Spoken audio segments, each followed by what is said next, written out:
Hello and welcome to the Consistory of the COELC YouTube channel. I'm your host, Reverend Jake Zabel with the St. John's Evangelical Lutheran Church located in Dalby, Queensland, Australia.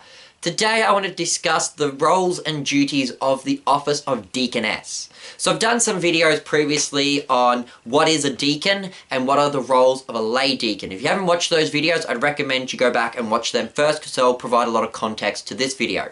Essentially, in the past, I've established the term deacon is kind of a catch-all word for an assistant in the church, and that there are two types of deacons in the church, your clerical deacons and your lay deacons, or we might call them assistant pastors and lay assistants.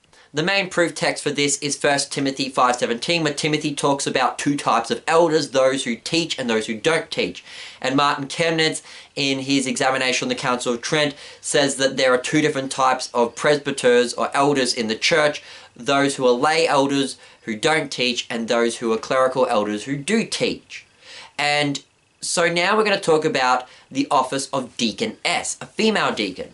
Now, since we in the Lutheran Church do not believe in the ordination of women to the office of the ministry, that women cannot preach and teach and administer the sacraments in the church, therefore, women cannot be clerical deacons. So deaconesses is only an office of lay deacon. They are lay assistants.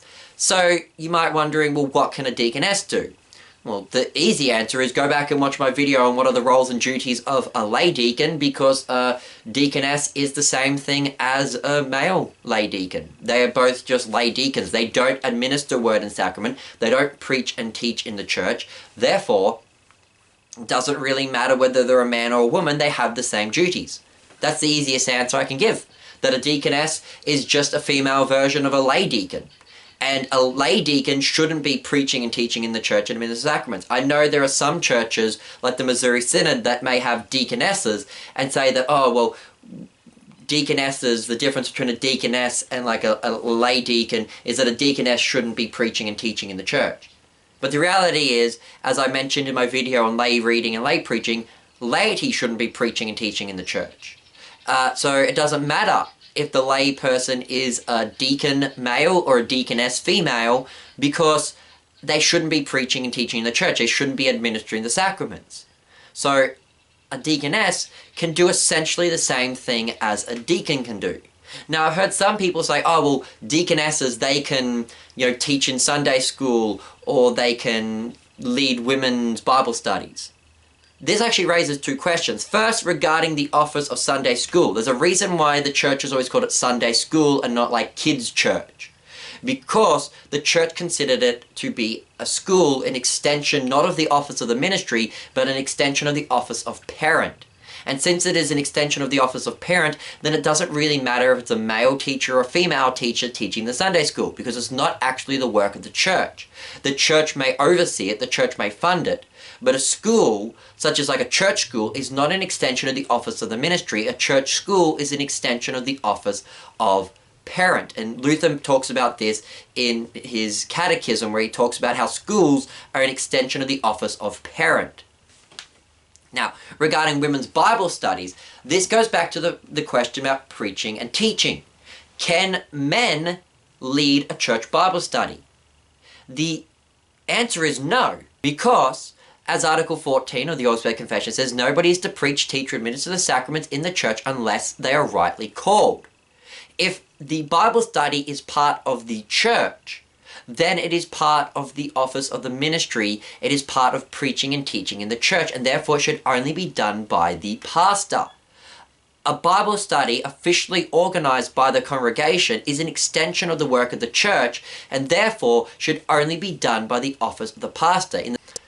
In the same way that we wouldn't allow a lay person to get up and preach a sermon during either the divine service or through a lay reading service, we will not allow them to preach and teach. So too, lay people shouldn't be preaching and teaching in an official Bible study capacity, because if the Bible study is part of the work of the church, then it belongs to the work of the minister, and it should only be done by those who are publicly called into the office of the ministry.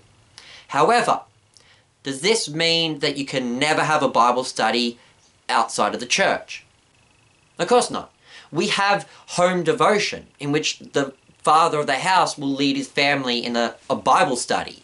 And you can gather with your own friends to study the Bible. However, this is not part of the public office of the ministry. This is part of private, personal Christian studies of the scriptures. And you can do that with friends and family. So you can organize a Bible study that's not connected with the congregation amongst you and your friends and your family, and that's perfectly legitimate. That is not part of the public office of the ministry. That is part of discussing the scriptures in a private capacity. And the thing about preaching and teaching the scriptures in a private capacity is that that is not limited to men only. Men and women can preach and teach the scriptures in a private capacity. For those who know the discussions surrounding the ordination of women, you will know that when you look at women teaching and preaching in the scriptures, such as prophetesses like Deborah or Anna, or the prophetess daughters of Philip, or you've also got Priscilla teaching Apollos about the Word of God.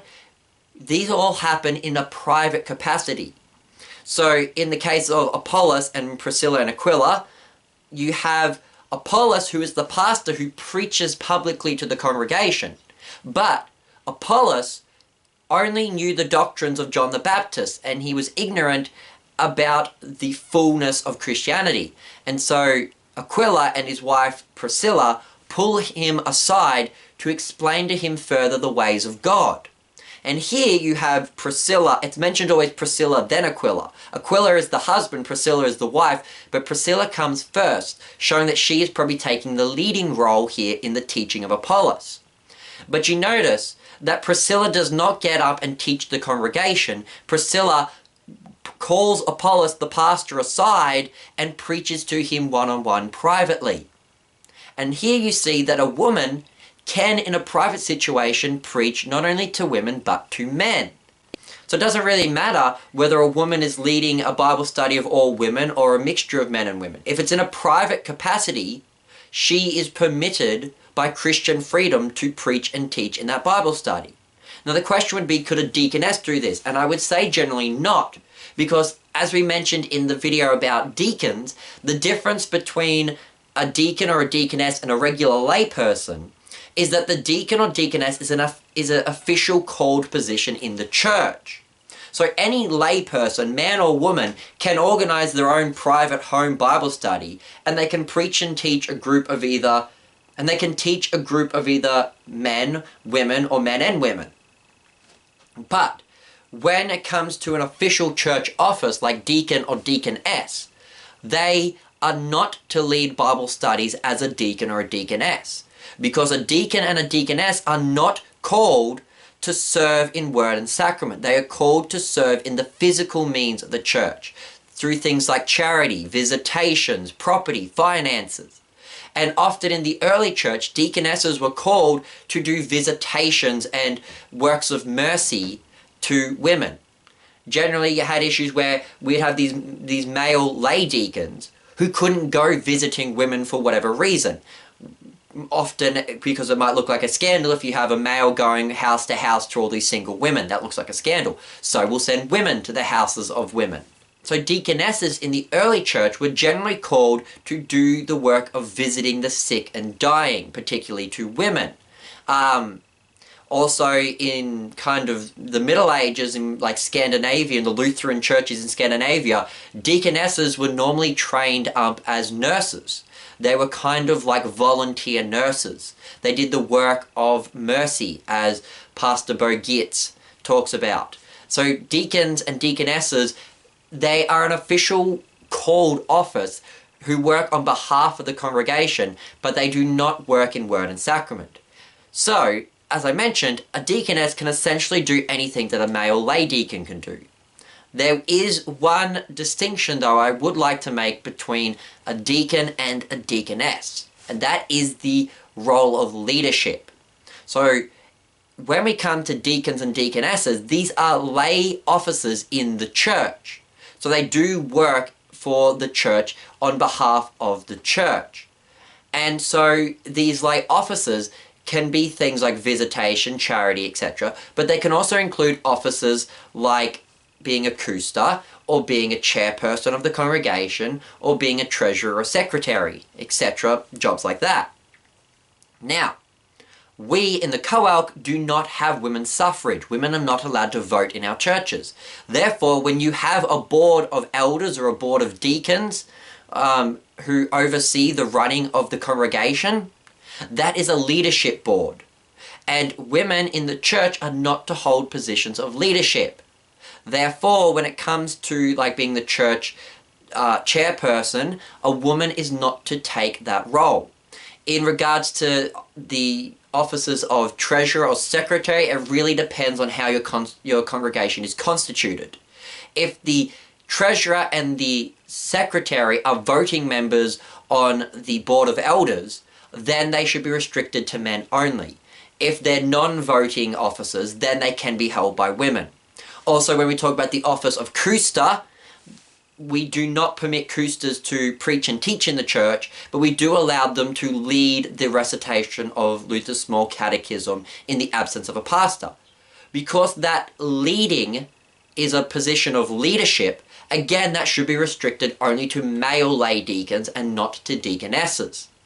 I do think that the cooster should be an official called position, so in that case they are equal to a deacon or an elder, in that sense, a lay deacon or a lay elder, but that position should be reserved only for men. So a deaconess can do essentially most of the jobs that a male lay deacon can do. She just can't do anything that would put her in a position of leadership. So a lay deacon and a lay deaconess can take care of finances, can take care of property, can do visitation, can assist in charity, can do all those kind of physical works of the church. But when it comes to leadership roles, they need to be reserved for men only. So I've been your host, Reverend Jake Zabel. I hope you've enjoyed this video. Goodbye and God bless.